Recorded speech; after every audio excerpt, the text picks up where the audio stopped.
নমস্কাৰ বন্ধু বান্ধৱীসকল, আজি আপোনালোকলৈ লৈ আহিছোঁ নতুন ৰেচিপি। নতুন ৰেচিপিটো হ'ল আপোনালোকৰ বেঙেনা আৰু বাদামৰ এইটো ভাজি বনাবলৈ আমাক কি লাগে আপোনালোককো দেখুৱাওঁ। এয়া আমাৰ চব্জিটো বনাবলৈ আমাক লাগিব কেঁচা বাদাম 50 গ্ৰাম, বেঙেনা, পিঁয়াজ আৰু আপোনাৰ কাৰি পাতা ইংলিছত, অসমীয়াত হ'ল আপোনাৰ নৰসিংহ আৰু আপোনাৰ ইয়াৰ পদিনা।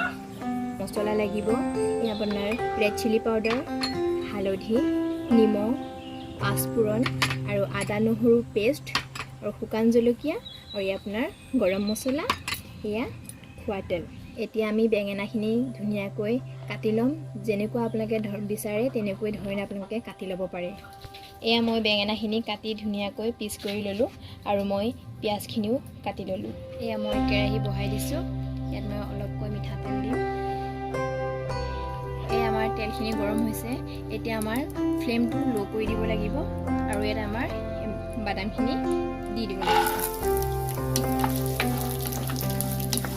বাদামখিনি অলপ ভাজি ল'ব লাগিব। এতিয়া আপোনাৰ শব্দ শুনিছে, ফুটিছে। এই আমাৰ বাদামখিনি ভজা হৈ গ'ল। আমি এটা বাচনত এতিয়া তুলি ল'ব লাগিব। এতিয়া মই গেছটো অফ কৰি দিছোঁ। বাদামখিনি ভাজা হৈ গ'ল। আমি ইয়াতো তুলি ল'লোঁ। এতিয়া বাকীখিনি আমি কৰোঁ। এতিয়া বাদাম ভজা তেলখিনি আছে আৰু অলপমান তেল ইয়াতে মই দি দিছোঁ বেঙেনাখিনি ভাজিবলৈ। এইখিনি গৰম হৈ গৈছে। ইয়াত কাটি থোৱা পিঁয়াজ আৰু শুকান জলকীয়াখিনি দি দিছোঁ। পিঁয়াজ আৰু শুকান জলকীয়াখিনি ফ্ৰাই হৈ আছে। অকণমান ব্ৰাউন কৰিব লাগিব আমি। আমাৰ পিঁয়াজখিনি ব্ৰাউন হৈ গৈছে। আমি ইয়াত এতিয়া দিম পাঁচফোৰণ।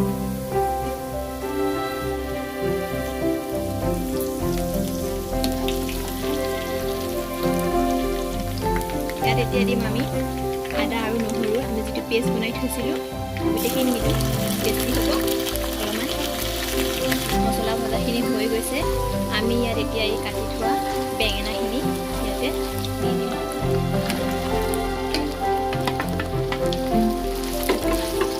আমি ইয়াত এতিয়া হালধি দিব লাগিব,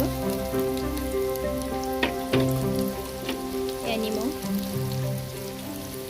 সোৱাদ অনুযায়ী নিমখটো দিব আৰু এয়া ৰেড চিলি পাউডাৰ। আমাৰ ভাজিখিনি এনেকুৱা লৰাই পেলাই আমি এতিয়া ভাজিখিনি ঢাকি দিব লাগিব। এই আমাৰ ভাজিখিনি প্ৰায় হৈছেগৈ আৰু আমি ইয়াত এতিয়া অলপমান গৰম মছলা দিব লাগিব আৰু আমাৰ এতিয়া কাটি থোৱা পদিনা আৰু নৰসিংহ পাতখিনি দিব লাগিব। এই প্ৰায় আমাৰ ভাজিখিনি হৈয়ে গ'ল আৰু আমি গোটেইখিনি দিয়াৰ পাছত এনেকুৱা আমি লৰাব লাগিব আৰু আমাৰ যিখিনি ভাজি থোৱা বাদাম আছিলে আমি ইয়াত মিলাই দিব লাগিব। এয়া আমাৰ ভাজি ৰেডি হৈ গ'ল। চাওকচোন, কালাৰটো ইমান ধুনীয়া লাগিছে। মোৰ চব্জি ভাতৰ লগত খাবলৈ ৰেডি হৈ গ'ল। যদি মোৰ ভিডিঅ'টো চাই ভাল লাগিলে লাইক, শ্বেয়াৰ, কমেণ্ট কৰিব আৰু মোৰ চেনেলটিক ছাবস্ক্ৰাইব কৰিব।